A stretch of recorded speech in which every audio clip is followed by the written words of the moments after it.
Tu appuies sur le on là-bas. Ici, là? Oui, on. On. Pour allumer le... Christophe et son frère Roger sont photographes. Et aujourd'hui, leur modèle est plutôt original. C'est une boîte aux lettres assez commune qu'on peut retrouver aux quatre coins de la France. Et je la trouve justement assez sympa parce que c'est vraiment un objet dans lequel on peut tous se reconnaître, en tout cas qu'on a tous connu depuis notre enfance. Donc on va le prendre en photo, en situation. Photographier une boîte aux lettres, ça peut paraître bizarre, mais les deux frères ont une idée derrière la tête, faire rentrer les éléments de la rue dans nos intérieurs. Des objets comme des réverbères, des plaques de rue, des plaques émaillées qui ont à une époque envahi nos rues. Aujourd'hui, ils investissent nos intérieurs d'une manière complètement décomplexée. Depuis quelques mois, les symboles de la ville s'immiscent dans nos salons. Panneaux de signalisation ou encore cabines téléphoniques deviennent de véritables éléments de déco. Une tendance qui inspire les designers, bouches d'égout détournées en tapis, murs de Paris en papier peint, plans de métro ou pavés parisiens en moquette, tout est possible. On va mettre la plaque. Christophe et Roger ont trouvé une idée originale pour faire rentrer par petites touches l'extérieur dans nos maisons. Grâce à leurs photos, ils réalisent des trompe-l'œil sur un support plastique, moins encombrant et beaucoup moins cher que les objets originaux. Là, nous retrouvons la fameuse boîte aux lettres, prise en photo le matin même. Il ne me reste plus qu'à démouler le produit et à le présenter aux clients ou à l'envoyer dans les boutiques. Cette boîte aux lettres, plus vraie que nature, sera vendue 42 €.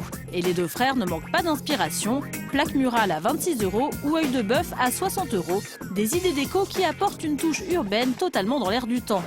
Et pour un style plus classique, l'extérieur peut aussi être une vraie mine. Alors là, par exemple, vous avez un cadran d'horloge de gare qui vient effectivement de l'extérieur et qui va rentrer à l'intérieur. Dans cette boutique d'antiquité, on trouve des objets urbains anciens en tout genre. Lanternes d'éclairage public du début du XXe siècle, devantures de magasins, fontaines de jardin public ou des portes d'entrée à détourner, par exemple en porte de placard. Ça, c'est l'exemple type de choses qui sont restées tout le temps dehors et qui, aujourd'hui, vont rester à l'intérieur. Ça, c'est le charme, vous voyez. On recherche ça. Pour nous, c'est comme une truffe. Et comme les truffes, ces objets ont un prix. Comptez 380 € pour un fauteuil de jardin public, 200 € pour cette petite porte et 600 € pour la lanterne. Bienvenue chez nous, je vous en prie. Mathieu est un véritable amateur d'anciens meubles et d'objets d'extérieur. Chez lui, il y en a partout. Et effectivement, ces éléments apportent un certain cachet. Ces éléments d'architecture anciens qui étaient à l'origine dans un jardin, on les a transposés à l'intérieur pour en profiter pleinement. Ce père de famille passe son temps à chiner des objets dans des brocantes. Son but, dénicher la perle rare pour ensuite la détourner. C'est ce qu'il a fait avec cette petite fontaine dégotée il y a 15 ans dans un vide-grenier. Cette fontaine qui était à l'extérieur et qui est restée certainement 120 ans dehors environ, et elle est devenue une lampe. Mais Mathieu va encore plus loin, il a même déplacé un de ses balcons pour l'installer au milieu du salon. Mais si ces objets peuvent encore se chiner par hasard, ils restent en général assez chers. Quand on n'a pas le budget, sachez qu'on en trouve du même genre dans les grandes enseignes de déco, comme cette lanterne à 60 € ou plus décalé, ce sticker à 39 €. Autre bon plan, les sites de vente aux enchères. Vous y trouverez par exemple une véritable fontaine de jardin public à 89 €. Mais pour inviter l'extérieur chez vous sans vider votre compte en banque, Christophe a la solution. Bonjour. Bonjour Christophe. Enchanté.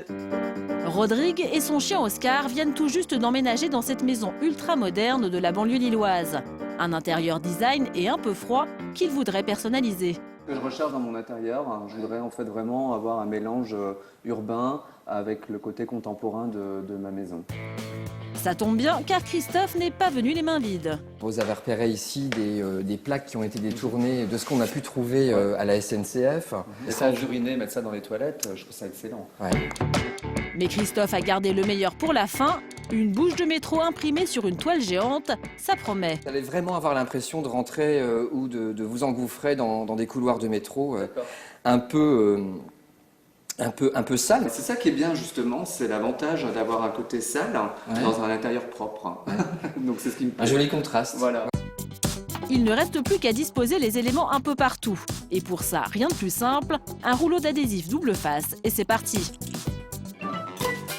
Œil de bœuf, plaque murale, boîte aux lettres, horloge de gare, petit à petit, les éléments de la rue investissent les murs de Rodrigue.